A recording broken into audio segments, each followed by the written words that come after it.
an autistic perspective on enlightenment. Just love people as they are. It's really simple. And if you can't, then just, try and find a place in your heart where you can at least respect the person. You don't necessarily have to love them. You don't necessarily have to love another person. Like, you love yourself, or, you know, your family, or, whoever. Just have enough respect for them that you're just like, you know what? You're human too, just like me. We all have flaws, and we all have good things about us. And that's pretty much it. I mean, just love people as you would love yourself. I mean, it's pretty simple. I don't really think people really need to overthink that. And I think another good thing is the golden rule. Treat others as you would want to be treated. So if you're, you know, judging someone, just kind of think about the other person in their shoes, in their moccasins. Really think about what they're going through, or what they would be going through when you're making that judgment, or you're making some sort of criticism. Like, is that person going to be sad, mad, pissed off, hurt? Like, how's that person going to feel if you're going to make some sort of judgment about them, or criticism, or, you know, putting your beliefs on them? Like, do you even, like, know how that person would feel? Like, the other person? Like, because we're always like, we gotta be selfless and serve other people. I think putting yourself in another person's shoes is another way of serving people, because you are serving them for their highest good by being able to see their perspective. If you're judging them or criticizing them, you're able to see their emotions and how they would react from their perspective and not your own. So I think that's, serving people to their highest good, and just basically kind of, I mean, there's going to be things about people that we don't like, but I think if we can kind of sort of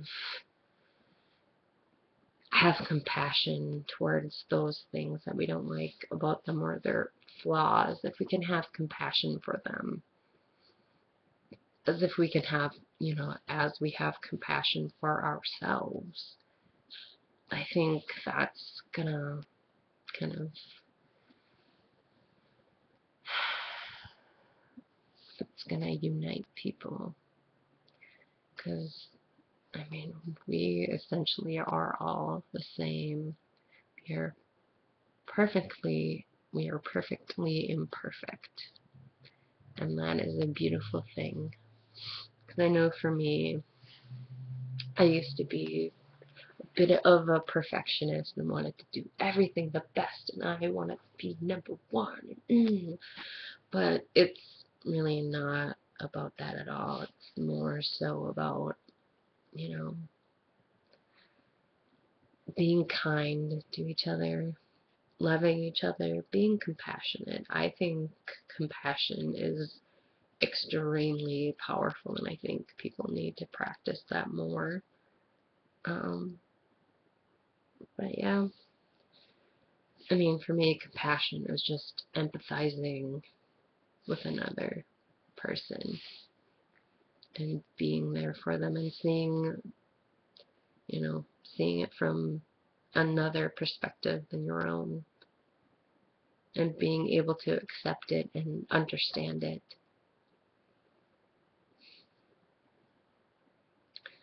So that's really all I wanted to say is, for me, in my own personal perspective, universe, whatever the hell you want to call it, I think compassion is really,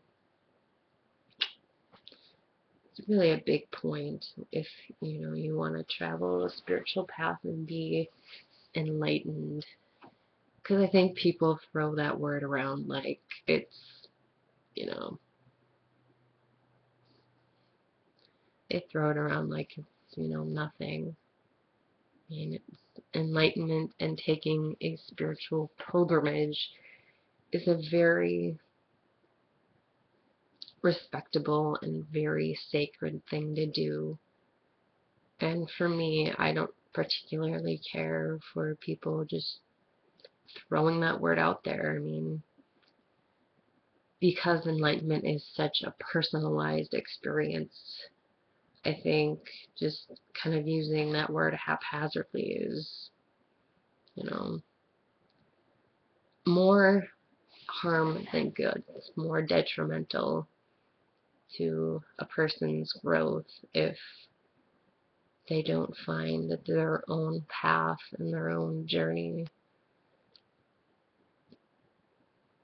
Because that's really all, that's what we're here to do, to be on our own path and to be compassionate for another person's path and somehow be able to meet in the middle and say, yes, I accept you, even though your path is different from mine, your beliefs are different from mine, the way you look at life is different from mine, but I still value you, I still love you, I still respect you. And I think that's, it's very, very, very simple. And enlightenment is very, very simple, but people tend to overcomplicate it because of all these different, beliefs and opinions and how we should do things and da da da da da. And just, it's really simple. It's just, a few key ingredients. Just, mix that all into your life. And you will find your own version of enlightenment, because there's no one way to become enlightened and be an enlightened person. It's a very individualized experience, very, personal. And,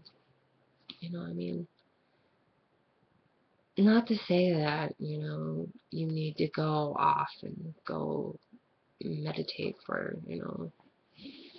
for 5 hours on end. Being enlightened can just be being around people, laughing, having a great time. That is enlightenment as well. It's the whole human experience that is enlightenment. To experience being a human, that is enlightenment.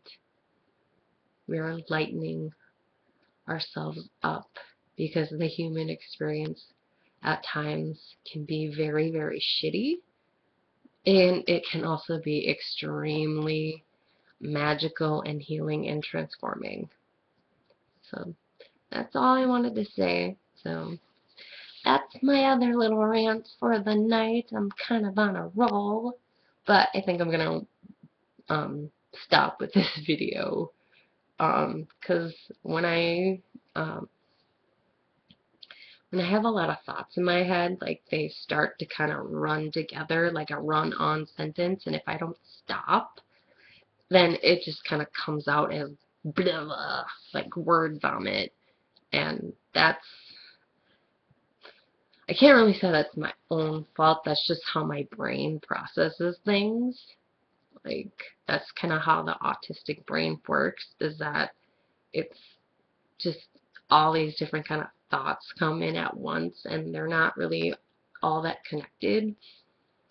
So sometimes it's hard to stay on topic about things, or else just wanting to talk about something and just having all these different thoughts kind of clash with each other, and then what comes out is just nonsense. So I'm just gonna shut up now. So thanks for watching, and yeah, happy enlightenment to you, whatever that means to you, because really, it really is whatever anything life means to you. So thank you.